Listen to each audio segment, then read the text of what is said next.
This is Eileen Fee of Transform Your Body Fitness. I'm a physical therapist and a fitness coach. Now, last week we did a series called Did You Know How Much Protein That You Really Need? Today we're going to talk about Did you know what the quality of the protein is in the product that you buy and consume? So, if you already purchased some sort of a protein powder, go and grab that. If you use a post-workout drink, go and grab that. If you use protein bars, grab that, because we're going to take a look at the ingredients. So, as you're going to do that, I'm going to give you a child's poem. Ready? Little Miss Muffet sat on her tuffet, eating her curds and whey. I think the rest is along came a spider and scared Miss Muffet away. So that I'm using that because there's two types of protein, and one protein comes from an animal source, that's whey, W-H-E-Y, and the other source is, if you're more vegan or vegetarian, or if you're lactose intolerant, your protein needs to come from plant sources. So what little Miss Muffet was doing with eating her curds and whey, that's the whey we're talking about, W-H-E-Y. And little Miss Muffet was onto something, because if I go through the process and show you how that all comes about. The whey is an animal source. It comes from a dairy cow. So cows produce the milk. And from the milk, the dairy farmers take enzymes and put it into the milk, and there forms the curd. And the curd is what is used to make cheese. And what's left is the whey protein in the form of a liquid. And they used to just throw it away, dump it, consider it nothing but a waste product. But little Miss Muffet knew that it was important. So we're going to give some credit here to little Miss Muffet, because somewhere along the line somebody said, let's analyze this. And what they realized is whey protein is excellent. It's an excellent source of a protein because, as you heard me say, they put enzymes in there in the milk to begin to digest it out to form the curds and the whey. So it already has begun a digestion process. So when you consume a product that has whey as its protein source, then it's easy for the body to digest. And because it's easy to digest, it's easy and readily available for the body to use. So within 30 minutes of you consuming a product, whether it be a shake, a meal replacement shake, or a post-workout shake, you basically are having your muscles benefit from muscle recovery and muscle growth within 30 minutes of your consumption. So it's fast and it's efficient. It also is very highly rich in branched chain amino acids, and that's more important if you're working out and consuming and drinking a post-workout drink. So whey is excellent for all of those reasons. There's different forms of whey, and so that's what we need to talk about to help you to make some decisions of if your product that you're consuming a good quality whey protein or not. The different forms of whey are whey protein isolate, whey protein concentrate, whey protein hydrolysate isolate. There's also calcium casein and micellar casein. Now, the micellar casein is actually more involved if you're an athlete. That would be more in a post-workout drink. But typically speaking, in a meal replacement shake or a post-workout type of a thing, what you want to take a look at as your first ingredient, and that's where, if you've already gotten your product, what you want to take a look at, what's the first ingredient? What does it say? What about your protein bar? Sometimes you have to flip that thing up to read the ingredients underneath. What's the first ingredient that you see?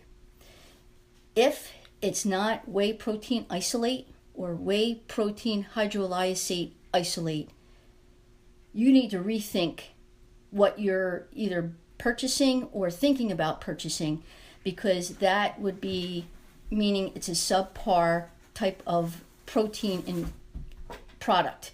What you need to have is those types of protein, because it's the way when the enzymes are put into the milk and they produce the curds in the whey.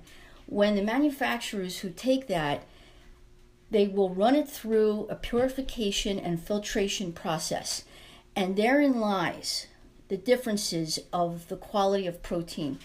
The whey protein isolate will retain 90% of its protein because of the process that it goes through, and it's able to filter out the carbs and other impurities to give it a pure source of protein. If your product says whey protein concentrate, just like with concentrated orange juice, if we use that as an example, that means there's some orange juice in there that is from the real orange, but there's other things in there, so it's not pure. That's what concentrate means. So if your product has whey protein concentrate, really rethink that. I honestly, in my opinion, the reason why you buy products that are either a meal replacement shake or a post-workout shake or a protein bar is because you're trying to do something healthy. If you're trying to do that, and if you see whey protein concentrate as your first ingredient, you're not doing something healthy for yourself. Rethink that.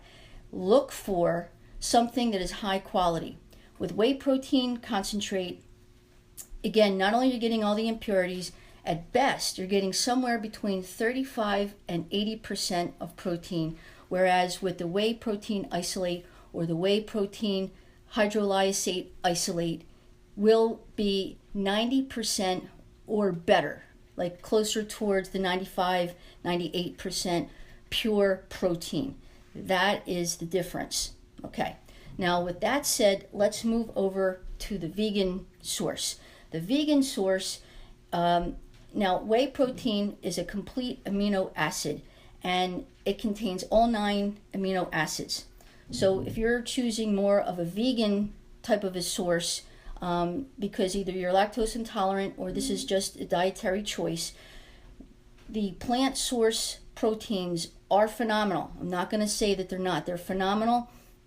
But what you need to just have in the back of your mind when you're looking at the ingredients, there's no one fruit or plant or vegetable that provides all 9 amino acids the way whey does. So what you're looking for when you're looking at the ingredients is that it needs to say as its first ingredient pea protein, and then maybe as its second or third type of an ingredient it needs to say some sort of a rice protein, because then in combination that'll give you all the 9 amino acids. This is why I asked you if you already have some sort of a protein powder or a protein bar, grab that, take a look at that.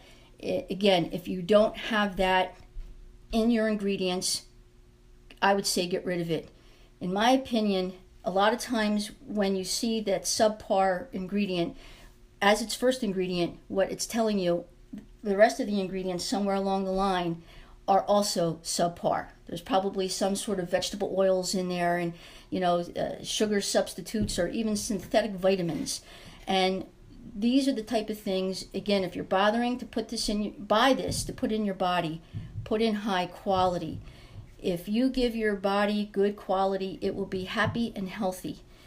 If you're trying to use these products, what it's telling me is that you are trying to do something good for yourself rather than drinking the soda and eating the chips and the things that we've all been hooked on in the past, but we realize these are not good things, the junk food, the sugars.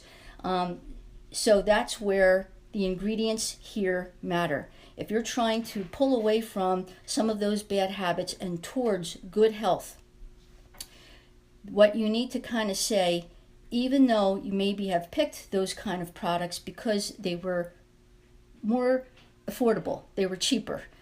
There's a reason why things are cheaper. It's because they're subpar ingredients. The company has taken the easy way out. If your product has good high quality, then Usually it is going to be a little bit more expensive, but in my opinion, it's worth it because you're worth it. You put good stuff into your body, you're going to be happy and healthy, and you're going to live a nice, healthy life. I'm lucky enough, the shake I drink. Now, sometimes I drink the vegan version, sometimes I drink a regular version, but in both cases, I have the highest quality of protein that I consume every day, along with a whole host of incredible ingredients that my body wants and needs to keep me healthy. What's the bottom line? It's about staying as healthy as you can for as long as you can. Take a look at these ingredients, make good, educated decisions. Stay healthy, guys. Have a great day.